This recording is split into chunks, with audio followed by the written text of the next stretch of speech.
இந்த ப்ராப்ளம் பாருங்க.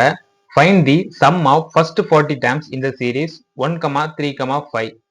1,3,5 என்ற தொடரில் முதல் 40 உறுப்புகளின் கூடுதல் காண்க அப்படின்னு கேட்டிருக்காங்க. இது வந்து நம்ம வந்து டிஃபரன்ஸ் எடுத்து பார்த்தோம்னா எல்லாத்துக்குமே வந்து 2 இருக்குது. ஸோ இது வந்து கண்டிப்பா ஏபி தான். இந்த ஏபியோட சம் வந்து கண்டுபிடிக்கணும் அப்படின்னா நம்மளுக்கு 2 ஃபார்முலா இருக்கு.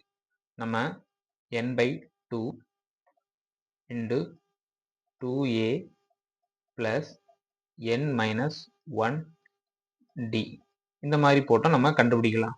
ஆனா இங்க பாருங்க, நம்ம இந்த ஃபார்முலா போட்டு டைம் வேஸ்ட் பண்றதுக்கு பதிலா நம்ம டைரக்டாவே ஆன்சர் எடுத்துடலாம்.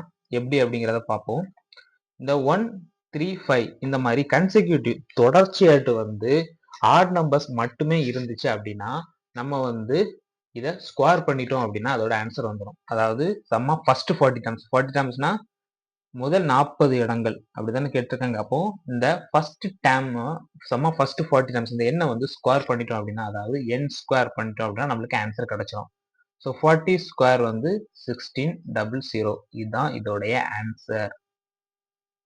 உங்களுக்கு புரிஞ்சிருக்கும் அப்படின்னு நினைக்கிறேன். சம் ஆஃப் கன்சிக்யூட்டிவ் நம்பர்ஸ் இதுக்கும் ஒரு ஃபார்முலா உண்டு.